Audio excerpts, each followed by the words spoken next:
Hello everyone, কেমন আছো তোমরা সবাই? আশা করছি তোমরা সবাই ভালো আছো। আমি অনেক ভালো আছি। নিবেতা লাইফস্টাইলের নতুন একটা ব্লগে ওয়েলকাম, অনেক ভালোবাসা। এটা আমি বাপের বাড়িতে আসার পরের দিনের ভিডিও। তো এখন সকাল 6টা বাজে। তো আমি যেদিনকে এসেছি সেদিনকে দিদি বাড়িতে ছিলাম, মানে যেদিনকে রাতে এসেছি সেদিন, তার পরের দিন দিদি বাড়িতে ছিলাম। আর এখন যাচ্ছি মেজদির বাড়িতে, কারণ সময় কম, 15 দিন থাকবো। আর সে তার মধ্যেও মেজদি বাড়িতে কিছুদিন থাকতে হবে। বিয়ের পর থেকে মেজদি বাড়ি যেতে পারিনি, আর যাওয়া হয়নি, সম্ভব হয়নি, কারণ প্রেগনেন্ট ছিলাম, যেতে পারিনি।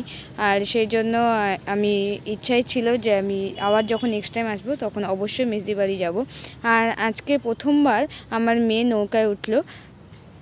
9 মাস বয়সে প্রথমবার ও নৌকায় উঠেছে। ওর তো ভীষণ মজা লাগছে। আর সকালবেলা ঘুম থেকে উঠে একদম মুড ভালো লাগে না, তো সেই জন্য একদম সাজিনি, কোনো রকমে নর্মালি একটা কুর্তি পরে চলে যাচ্ছি। আর ভালো লাগছিল না। আর দেখো গঙ্গা, এদিকে সাইডটা খুব সুন্দর লাগছে, আর গঙ্গাটা দেখো ভীষণ সুন্দর লাগছে। যখন বাড়ি যাব তখন তো অবশ্যই গঙ্গা স্নান করে যাব। আর প্রত্যেকবারই যতবারই নবদ্বীপ আসছি ততবারই গঙ্গা স্নান করে তারপরে মানে শ্বশুরবাড়িতে যাই। আর যাই হোক, এখান থেকে ওপারে যেতে মোটামুটি তোমার 10 মিনিট মতো লাগবে। তারপরে অটো ধরে তারপরে যাব। আর মেয়ে দেখো চুপটি করে আছে, চারিদিকটা দেখছে, ওর তো ভীষণ ভালো লাগছে। নৌকা এখনও ছাড়িনি, এখনও ছাড়তে লেট হবে, তো 5 মিনিট মতন টাইম নিচ্ছে। আর আমার নৌকায় উঠতে ভালো লাগে, আবার একটু ভয়ও লাগে গঙ্গা পার করে যেতে। তো তোমাদের নৌকায় কে কে উঠতে পছন্দ করো কমেন্ট করে জানিও। এখন অটোতে বসে আছি, আর এখনও অটো ছাড়িনি, দুজন এখনও প্যাসেঞ্জার ওঠেনি, উঠলেই অটোটা ছেড়ে দেবে। আর আমার মেয়ে ক্যামেরার দিকে একটুখানি তাকিয়ে আছে।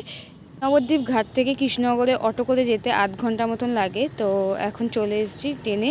তো এখন ট্রেনে উঠে পড়েছি, এখনও ট্রেন ছাড়িনি। আর আমার মেয়ে ট্রেনে উঠে দেয়, কত খুশি হয়েছে। এমনিতেও আসার সময় শ্বশুরবাড়িতে বাপের বাড়িতে আসার সময় খুবই মজা করছিল, আর বারবার খালি তাই তাই দিতে শিখেছে, তাই তাই দেয়, আর ফ্লাইং কিস দেয়। তো যাই হোক, ওর খুব মজা হচ্ছে। আর এখন ভীষণ দুষ্টুমি করে, ওকে এক জায়গায় স্থিরভাবে রাখা যায় না, ছটপট ছটপট করে।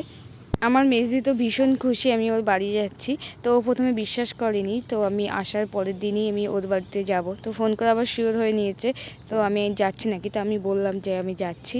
আর যাই হোক, আর আমার মেয়ে দেখো ভীষণ খুশি হয়েছে, ওর তো ভীষণ ভালো লাগছে। আর এখনও কোনো প্যাসেঞ্জার ওঠেনি, আর ট্রেন মানে ছাড়তে এখন দেরি আছে। আমরা আগে আগে একটু এসেছি, যেহেতু বাচ্চা নিয়ে আসছি বলে।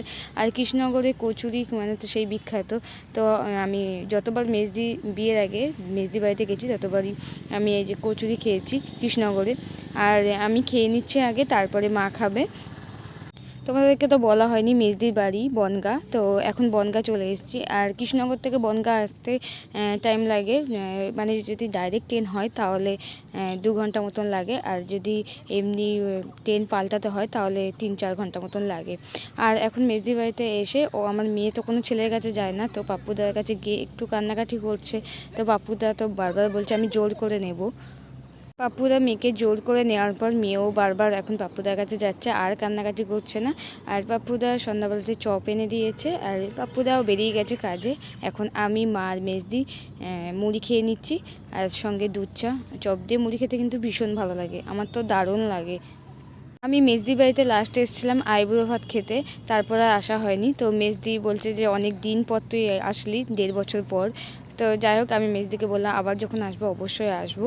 আর 3জন মিলে গল্প করতে করতে মুড়ি খাচ্ছি। আর মা টিভি দেখছে, আমার মা তো টিভি দেখতে ভীষণ ভালোবাসে।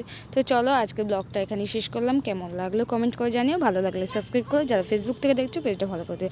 আজকের মতন টাটা, আবার নেক্সট ব্লগে আসছে।